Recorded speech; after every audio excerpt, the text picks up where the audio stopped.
ces priorités. Merci. Merci. Nous avons M. Sabri. Oui, merci. Alors, grenobloises et grenoblois, s'il en reste encore derrière les écrans, mesdames et messieurs les élus, notre groupe n'interviendra pas sur le rapport d'orientation budgétaire. Nous aurons largement le temps de le faire au moment du vote du budget.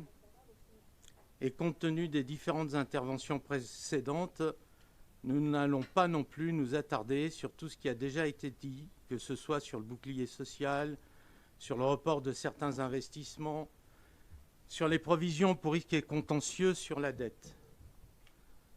Nous espérons simplement qu'avec cette hausse faramineuse créée par la hausse de la taxe foncière, abondant chaque année le budget de la ville de près de 44 millions d'euros de recettes supplémentaires, vous profiterez des 3 exercices budgétaires restants pour désendetter notre collectivité.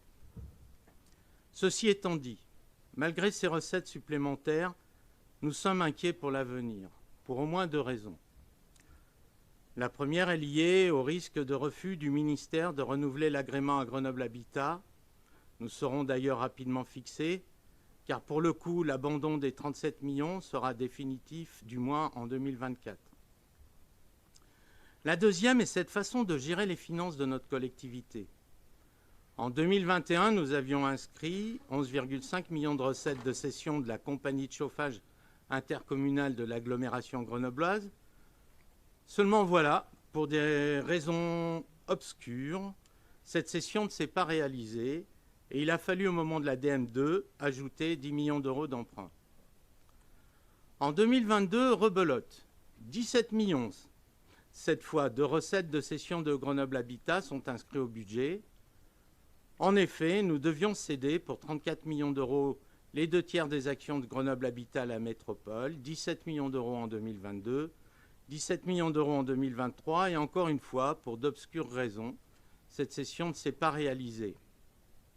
À noter que si la vente se réalise avec la filiale de la CDC, ce sera 37 millions d'euros pour la totalité.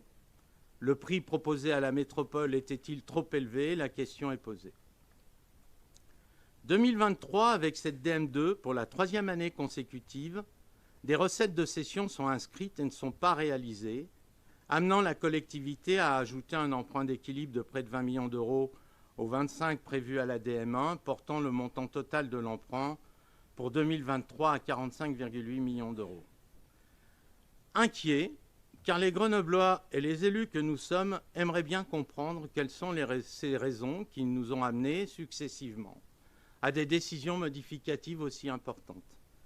Inquiets, car cette façon de gérer les finances de la ville questionne s'il est important de définir le projet politique, puis d'ajuster les ressources aux besoins tels qu'on les a construits, il faut cependant rester vigilant et réaliste.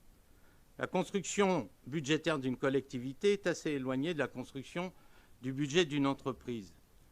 Ces errements budgétaires durent depuis maintenant 3 ans et questionnent vraiment. Il est parfois préférable d'avoir un peu plus de sens politique que d'être cloisonné par une politique des ratios ou des techniques budgétaires et comptables. Je vous remercie. Merci beaucoup.